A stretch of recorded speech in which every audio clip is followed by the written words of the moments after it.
Is New World finally kicking the bucket? This is the question.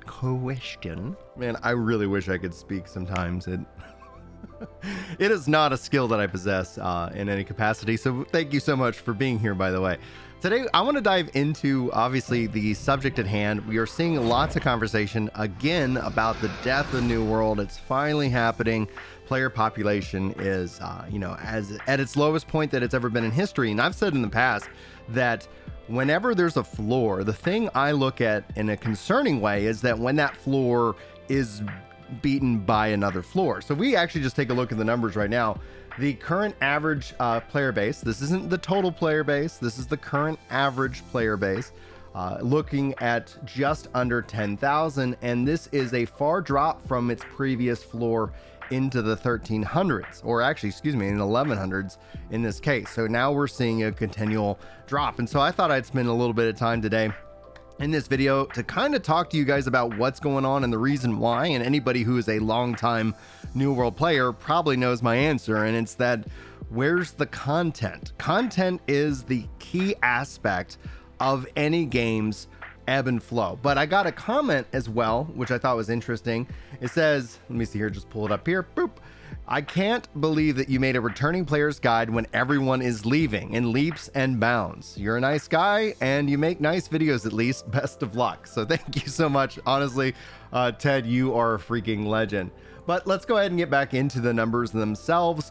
If you guys are new or if you're concerned, this is generally like the doomsaying that doesn't match up to the reality. Now, at any point, Amazon, if they wanted to, could decide that this isn't a worthwhile endeavor, but they have big plans and big ambitions, and New World is a big catalyst for that. So I have no doubt that they're going to continue to put out content updates and more, because all of New World as a system and as an education and a training and a features list is building into the Lord of the Rings mmorpg. Now, whether New World decides and they want to keep New World going after their initial 10-year commitment, that's going to be up to them, but 10 years is a long time. And we're seeing within the Destiny 2 community, we're seeing, well, Destiny community overall, that they're at that 10-year mark, and there ends up being this natural level of burnout, but it hits New World pretty hard. However, New World has its seasons.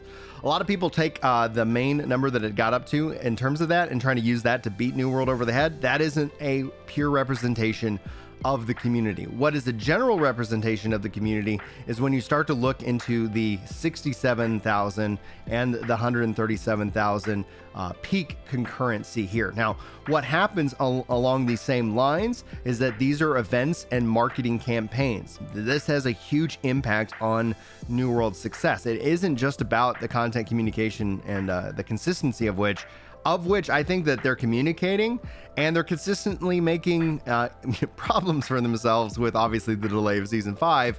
But I think all of these things can still be, fixed. It sucks, right? Like there's no other way to kind of, break it down. But back to the point here is that you can see here in the fall, that's generally when you see the boost. Now, what's different about this is that you actually see a greater returning percentage and new player percentage with the expansion, but there was no, marketing campaign of fresh start servers, which really truly drew a lot of people back in. I do think they'll see and maybe do another event like that in the future, but Crossworld server architecture is a must when it comes to these games, because I know a lot of people are like, oh, there's a small server.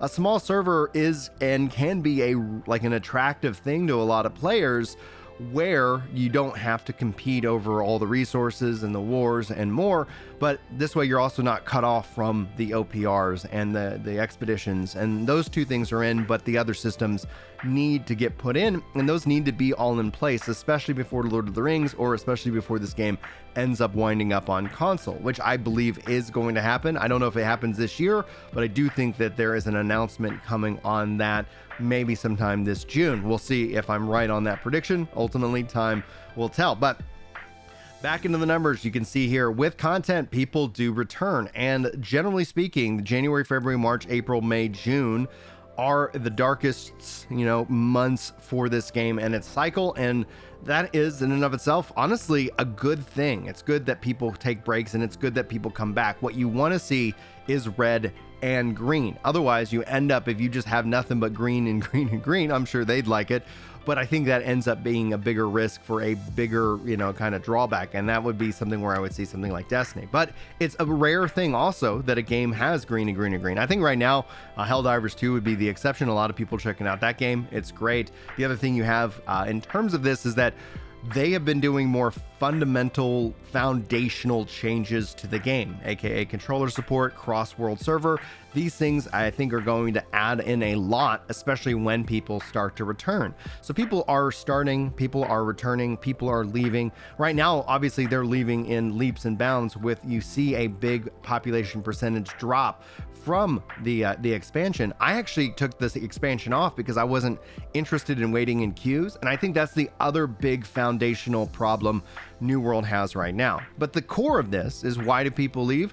Because there's not content that they either want to engage with or can engage with. And I think those are some design philosophies that the developers themselves will hopefully be looking at these numbers and bringing that in. Namely, when we sit down and talk about the PvP community within this game, I think they need more representation, and I'm hoping that we'll start to see more of that come this fall. But they're not the monolith that they think they are either, and PvE content is equally as important. I think that they've been really, again, focusing in on the foundational structure, and with controller support fully implemented eventually here in Season 5, whenever that drops, and with obviously the cross-world server matchmaking systems in place, I hope that frees up a lot more resources to focus around the content that the game offers, both in creating new content, but also in supporting the existing content with new features and new maps and more. I still want to advocate that I think there should be, whether it's a weekly, a bi-weekly, or like a once a month, that lasts like 2 weeks or something, or a week and a half, PvP tournament, some kind of PvP element that, just like we see with the PvE events that are happening, they have a PvP event, but it's not always on. People don't need to be always sweaty, but they could kind of figure that out. I think that would be interesting to see if they could design something like that in the world of New World. But that is something where I think when it's all said and done, yeah, I'm going to keep covering this game. I think New World is by far one of the most interesting MMOs on the market right now. That might not always be the case, but they do actually have a unique advantage in that they have a lead over something like Ashes of Creation and PAX Day. Now, both of those games look incredible. In fact, I'm in the Ashes of Creation next alpha sometime later this year. Also, PAX Day, been playing that and covering that over on PAX Day Central. That is a game that has me very excited for what it hopes to offer, and I do wonder what New World's plans are later this year. It sucks when they miss. I think that's also going to drive a lot of people out. Season 5 content is, I think, interesting. It's going to bring some people back. The springtime, again, is usually the lowest. You generally don't start to see that uptick until sometime in late summer, and that ends up being all really on the devs. So I hope that they can continue to do the work that they need. I still believe, unless plans change, that they are committed to the 10-year plan, and that's why I'm not worried about these numbers, and nor should anybody really be worried about these numbers. Numbers go up, numbers go down, and I look at that ebb and flow with the numbers themselves. And I think when console support is truly added and controller support is truly added, you'll see a lot of people who've been on the fence ready to step in and play the game for the first time, or also check out all the updates that they missed since they've taken a break. Now, obviously, I have a lot more data than generally the average person, because I see lots of comments, I see lots of discussion from many different perspectives on this issue, and I would try to bring my developer brain to the conversation as well. So I'm not worried about these numbers. It is, and this, when it comes down to the number here, this is a new floor for the game, and the developers definitely need to be paying attention and hopefully release more and more content for the active player base. But this also is, you're not seeing any marketing either. There's no reason for them to spend marketing and compete against the wide range of video games that are out there. But all that being said, that's what I wanted to sit down and share with you guys today. Thanks so much for spending some time with me. Hopefully you enjoyed the video. Hopefully I will see you in the next one. But I hear somebody knocking at my door, so I think I need to go. And wish you guys all the best. Take care, and hopefully I'll see you next time.